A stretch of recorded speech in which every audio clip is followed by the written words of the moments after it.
በዚህ ቪዲዮ የምናየው ከባለፈው ቪዲዮ የቀጠለው የአማርኛ ፊደላትን በመጠቀም ቃላትን መመስረትና ንባብ ማንበብ ነው።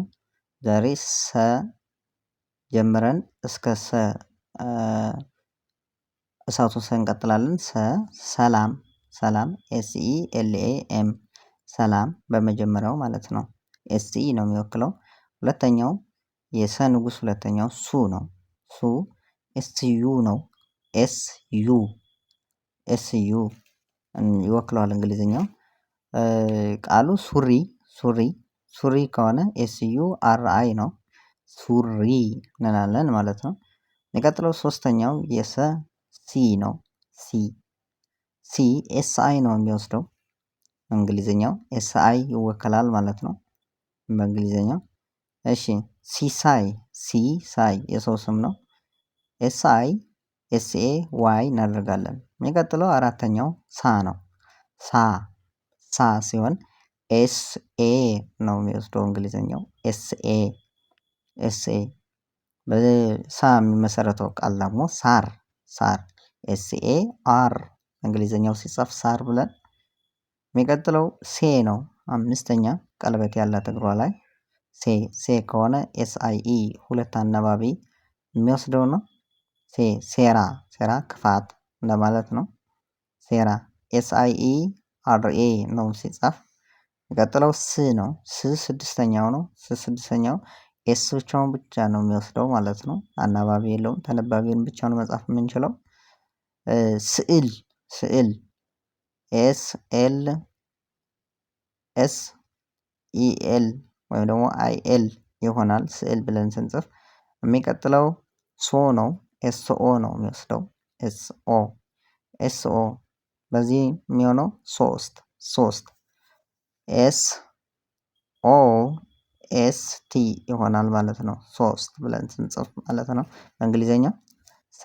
ሱ ሲ ሳ አራተኛ፣ ሴ እንላለን አምስተኛ፣ ስድስተኛ፣ ሶ ከሆነ ደግሞ ሰባተኛ።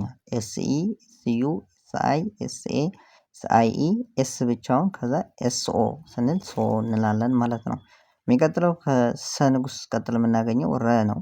አማርኛ ፊደላት RE ነው እንግሊዝኛ የሚወክለው RE ረገጠ REGETE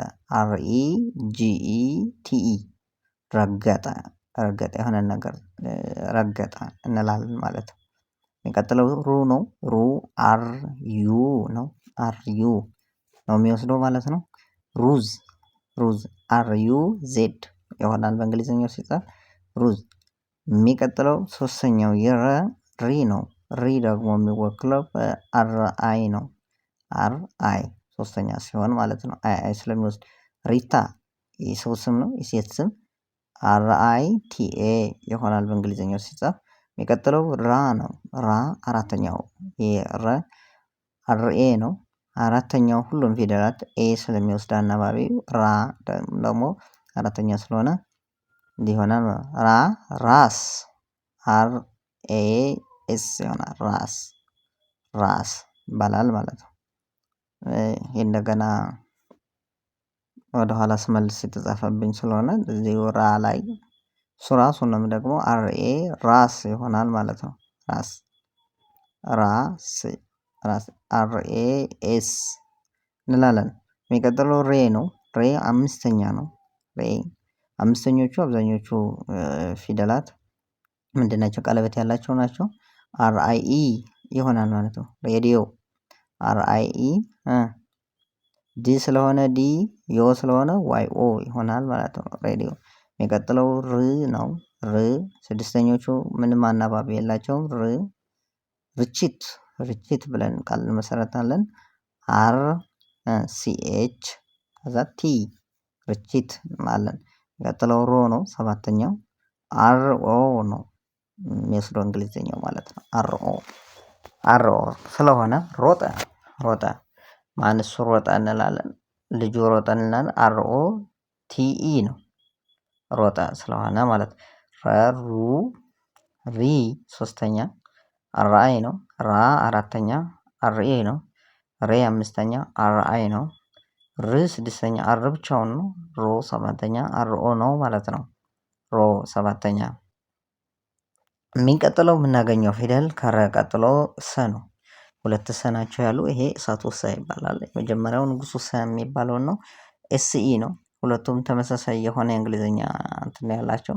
ሰዓት በመጀመሪያው ሰዓት ኤስኢ ኤቲ ሰዓት እንላለን ማለት ነው። ቀጥሎ ሱ ነው። ሱ ኤስዩ ነው። ኤስዩ ኤስዩ ስለሆነ ሱሪ ሱሪ ሱሪ ሲጻፍ ኤስዩ አር አይ ነው። በሁለቱም መጻፍ እንችላለን። አማርኛው ላይ ብዙም ጊዜ ችግር አያመጣም። ግዕዙ ላይ ነው ችግር የሚያመጣው። ሲ ሲ ኤስ አይ ነው። ሶስተኛ ኤስ አይ ሲጋራ ሲጋራ ኤስ አይ ጂኤ አር ኤ ሲጋራ ሲጻፍ እንደዚህ ይጻፋል ማለት ነው። የሚቀጥለው አራተኛው ሳ ነው። ሳ ኤስኤ ነው የሚወክለው እንግሊዘኛውን ስንጽፍ ማለት ነው። በኤስኤ ወክለን ነው የምንጽፈው። ሳሙና ሳሙና ኤስኤ ኤምዩ እና ስለሆነ ኤንኤ ይሆናል ማለት ነው። የሚቀጥለው ሴ ነው። ሴ ሴ አምስተኞቹ ሁሉም ሁለት አናባቢ ነው የሚወስዱ። ኤስአይኢ እንላለን ማለት ነው። ሴት ሴት ኤስአይኢ ቲ ይሆናል ሴት ብለን በአማርኛ የአማርኛ ቃሉ በእንግሊዝኛ ስንጽፈው ማለት ነው። የሚቀጥለው ስ ነው። ስድስተኛ ስስ ከሆነ ኤስ ብቻውን ነው። ኤስ ብቻውን ነው። ምንም አናባቢ የለውም። ስጋ ስጋ ኤስጂኤ ይሆናል ስጋ ብለን ስንጽፍ ማለት ነው። ስጋ ሰባተኛው ሶ ነው። ኤስኦ ነው ምን የሚለው የሚወስደው ማለት ነው። በእንግሊዘኛውም ሲወከል ኤስኦ ነው። ሶፋ ኤስኦ ኤፍኤ ሶፋ እንላለን ማለት ነው። ሶፋ አሁን ሰ ሱ ሲ ሳ አራተኛ ሴ አምስተኛ ኤስ አይ ኢ ነው። ስ ስድስተኛ ኤስ ብቻ ነው። ሶ ኤስኦ ነው ሰባተኛ ማለት ነው። ሰዓት ሱሪ ሲጋራ ሳሙና ሴት ስጋ ሶፋ እንላለን ማለት ነው።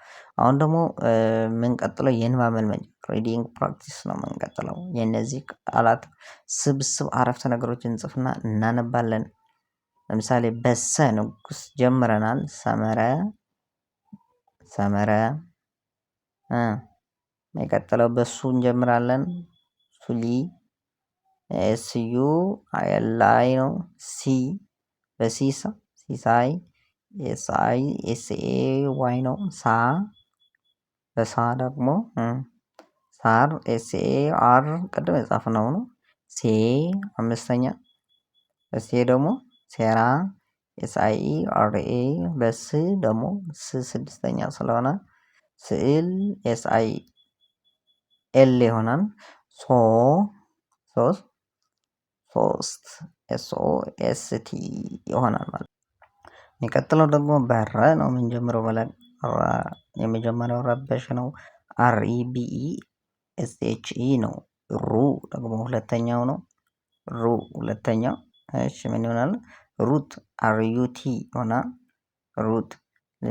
ሶስተኛው ሪታ ነው። አርአይቲኤ ነው። አራተኛ ራ ነው። ራ ራሄል ነው። አርኤ ኤችአይኢ ኤል ነው። አምስተኛ ሬ ነው። ሬ በሬ ሬዲዮ ነው። አርአይ ኢዲዋይኦ ነው። ብር ስድስተኛ ብር ርችት ቅድም የጻፍነው ነው። አርሲኤች ቲ ይሆናል። ብሮ ደግሞ ሰባተኛ ኑሮ ሮጠ አርኦቲኢ ነው።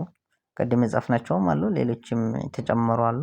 እነሱንም ዙሯችሁ ማየት ትችላላችሁ ማለት ነው። ከመጀመሪያው የሚቀጥለው በሰ ነው። ሰበረ ነው። ኤስኢቢኢ አርኢ ነው። ሰበረ ሲጻፍ የሚቀጥለው ሱዚ ኤስዩ ዚ ዳይ ይሆናል። ሶስተኛ ሲ ነው። ሲራክ ሲራክ ኤስአይ አርኤ ክ ስለሆነ ኪ ይሆናል። ሳራ አራተኛ ኤስኤ አርኤ አራተኛ ስለሆነ ማለት ነው። አምስተኛ ሴ ነው። በሴ ደግሞ ሴት ኤስአይኢቲ ይሆናል ማለት ነው። ሴት ስንጽፍ ስድስተኛ ስ ነው። ስጋ ኤስጂኤ ስ ስለሆነ ኤስ ብቻውን ይወስዳል ማለት ነው። እሺ የሚቀጥለው ሶ ነው። ሶ ሶ ደግሞ ሶፋ እንላለን። SOFA ይሆናል በእንግሊዘኛው ማለት ነው ሲጻፍ። አሁን ደግሞ የሚቀጥለው አረፍተ ነገሮችን እንመሰርታለን። ለምሳሌ ሰመረ፣ ሱሊ እና ሲሳይ ሳር ላይ ተኙ። ሰመረ፣ ሱሊ እና ሲሳይ ሳር ላይ ተኙ።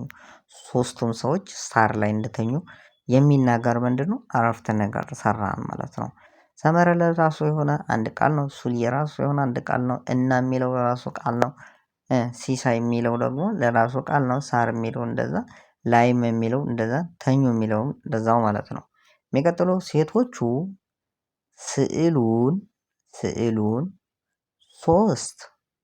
ሶስት ጊዜ አዩት። ሴቶቹ ስዕሉን ስንት ጊዜ እንዳዩት ድርጊቱ እየነገረን ነው። 3 ጊዜ ስዕሉን እንዳዩት እነማን? ሴቶቹን የሚለውን አረፍተ ነገር ነው የሰራነው ማለት ነው። ሴት የሚል ነበረ። ሴት የሚለውን ቅጥያውን አበዛነውና ሴቶቹ አረግነው። ስዕል የሚል የነበረ ስዕሉን አልነው። ሶስት እንዳለ አመጣን። ጊዜ የሚለው ግና ዜ የሚወክሉት አንድ ቃል አመጣን። እንደዚህ እያደረግን ማለት ነው። ቃላትን እየደማመር ምን እንሰራለን? አረፍተ ነገር። የሚቀጥለው ረዘነ ሩዝ እየበላ ሪታ መጣች። ረዘነ የሚባለው ሰው ሩዝ እየበላ እያለ ሪታ የምትባል ሴት መጣች እያለ ነው። አረፍተ ነገር ነው። ማን እንደመጣ? ረዘነ ሩዝ እየበላ እያለ ማን እንደመጣ? ሪታ ረዘነ ምን ሲሰራ እንደመጣች፣ ምን እየሰራ እያለ እንደመጣች፣ ሩዝ እየበላ እያለ፣ እንደዚህ ነገሮች ማለት ነው።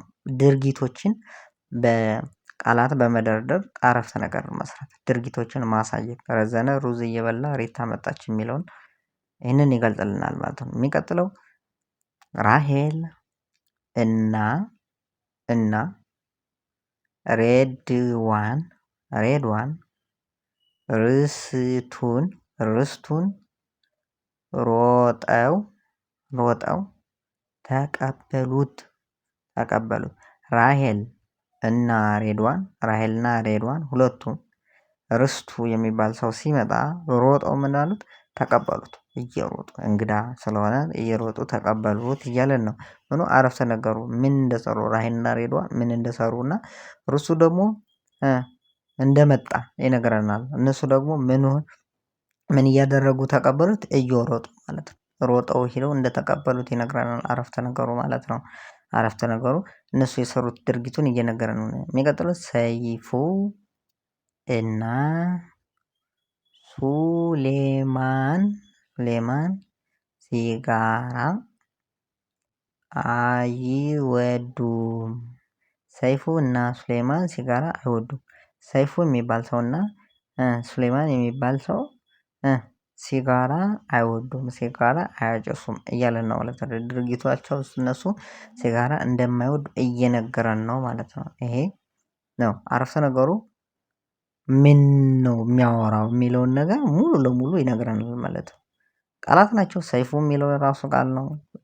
ሱሌማን ሲጋራ አይወዱም የሚለው ራሱ ቃል ነው። ቀጥለው ሳራ እና ሴም ስለ ሶፊ ተጨነቁ። ሳራ እና ሴም ስለ ሶፊ ተጨነቁ። ሳራ እና ሴም የሚባሉት ሁለት ሰዎች ስለ ሶፊ፣ ሴትም ትሆን ትችላለች ወንድም፣ ስለሷ ወይም ስለሱ ተጨነቁ ማለት ነው። ወይ ጠፍታ ነው ወይ የሆነ ነገር ነው ወይ የሆነ ነገር ሆኖ ብለው ተጨነቁ ማለት ነው። አረፍተ ነገሩ እነሱ ምን እንደሆኑ እየነገረን ነው ማለት ነው። የዛሬ ትምህርታችንን ይመስል ነበር። ሰብስክራይብ፣ ላይክ፣ ሼር ማድረጋችሁን አትርሱ። እኛ ጋራ ስለነበራችሁ በጣም አድርገን እናመሰግናለን።